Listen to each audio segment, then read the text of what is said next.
Hola, buenas tardes compañeros y maestra. Nosotros les vamos a exponer sobre los diagramas para balances de energía, para enfriamiento de aire, calentamiento de aire y condensación de aire.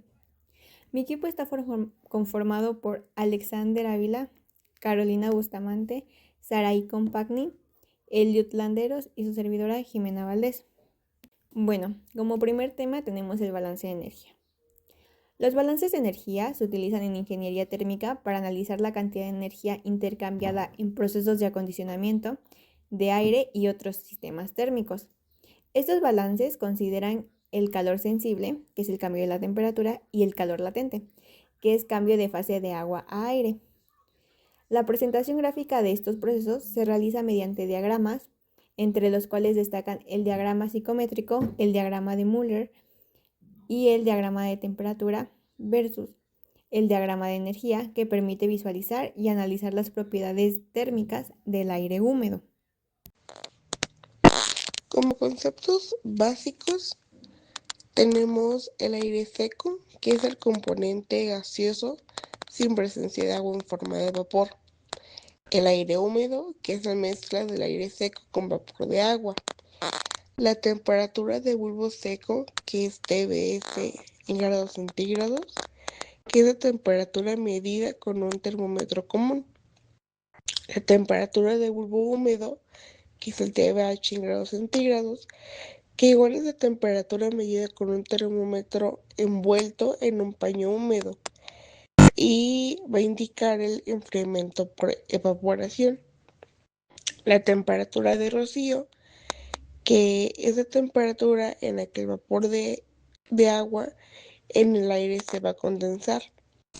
La humedad relativa, que es la relación entre la cantidad de agua en el aire y la cantidad máxima que podría contener a una temperatura dada. La entalpía, que es la cantidad total de energía contenida en el aire húmedo, y la humedad específica, que es la cantidad de vapor de agua en cada kilogramo de aire seco.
Enfriamiento del aire.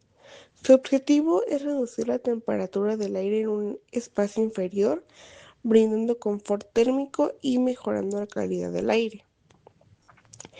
Y sus componentes del balance de energía es el calor sensible, que es el calor que induce un cambio en la temperatura del aire, esto sin cambiar su contenido de humedad.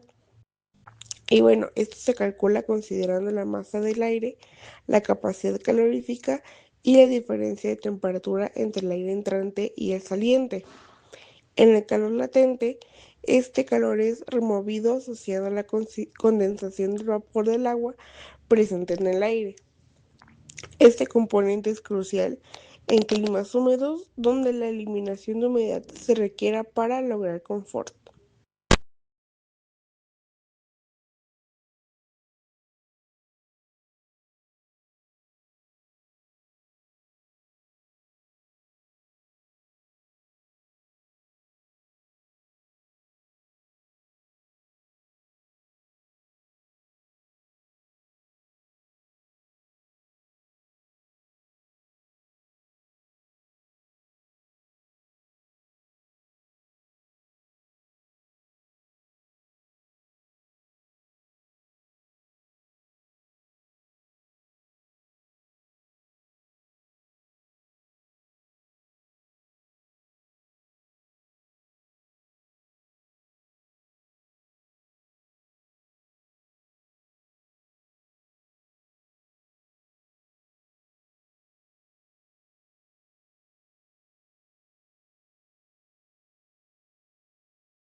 Bueno, aquí tenemos la fórmula del balance de energía para el enfriamiento de aire, donde Q es igual a QS más QL.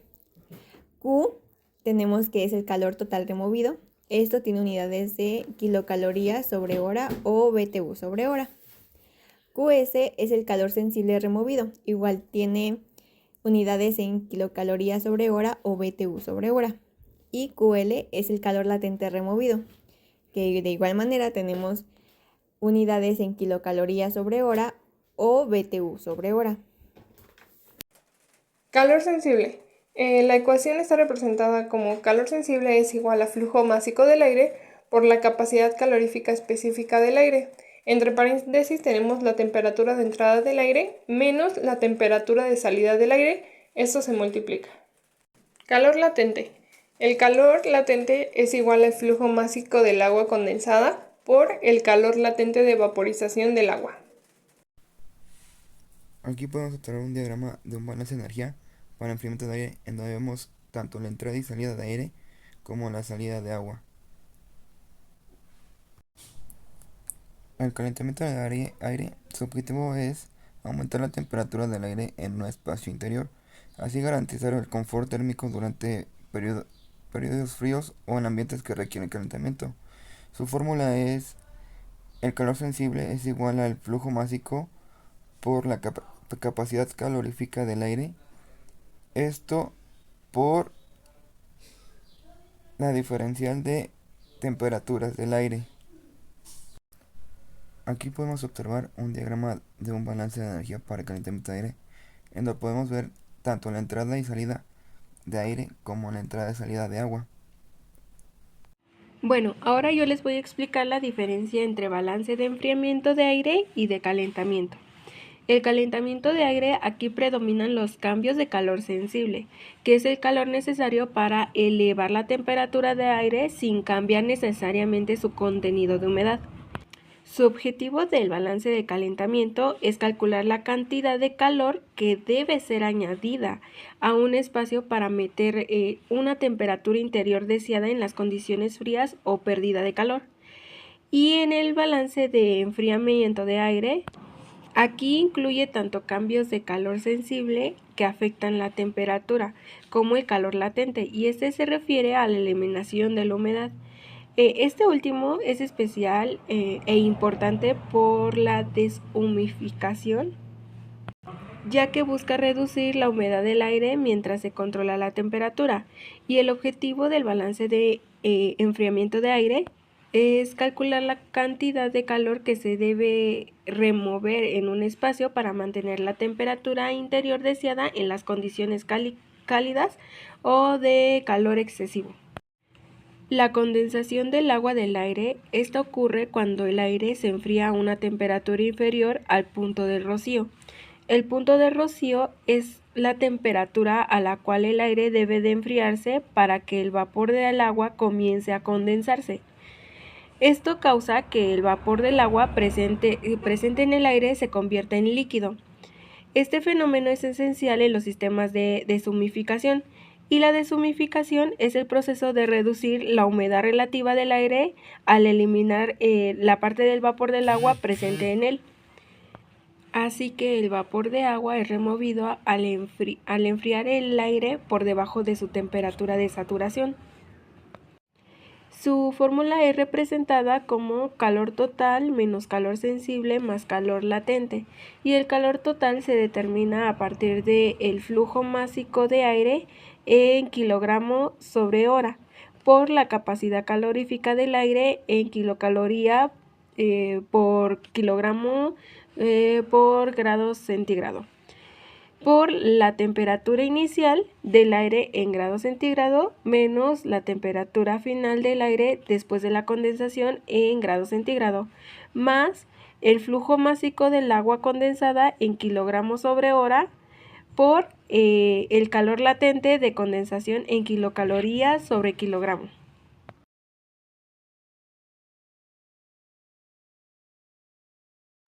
Bueno, compañeros, ahora vamos a pasar con la descripción del diagrama. El diagrama que estábamos viendo, al cual se le denominó figura 5, muestra un sistema donde el aire húmedo entra en un equipo de tratamiento de aire.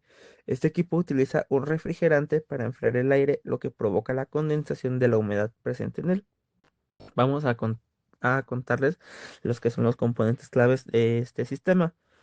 Primeramente, nos encontramos con el aire de entrada. Este va a tener un flujo másico, el cual representa la cantidad de aire que ingresa al sistema por unidad de tiempo.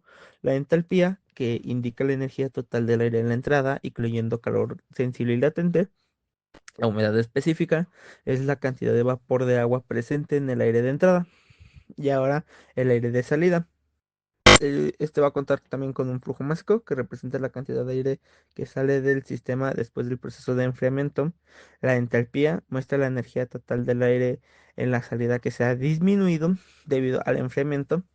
La humedad específica, este nos va a indicar la cantidad reducida de vapor de agua en el aire de salida, resultado de la condensación. También vamos a contar con el agua condensada. Este solamente va a contar con flujo másico y entalpía. El flujo másico nos va a representar la cantidad de agua que se ha condensado y separado del aire. La entalpía es la energía asociada con el agua condensada. Ahora, para el proceso, el aire húmedo entra en el sistema y pasa por un intercambiador de calor donde el refrigerante enfría el aire. Al enfriarse, el aire alcanza su punto de rocío, lo que provoca que el vapor de agua se condense en gotas líquidas y estas gotas líquidas van a ser recolectadas y separadas del aire, resultado en un aire más seco y fresco que sale de este sistema. Este proceso es esencial en aplicaciones como acondicionadores de aire, deshumidificadores y sistemas de ventilación, donde controlar la humedad es crucial para el confort y la eficiencia energética. La figura 5 nos permite darnos una idea y poder visualizarlo de manera un poco más sencilla, pero esto se suele llegar a gran escala.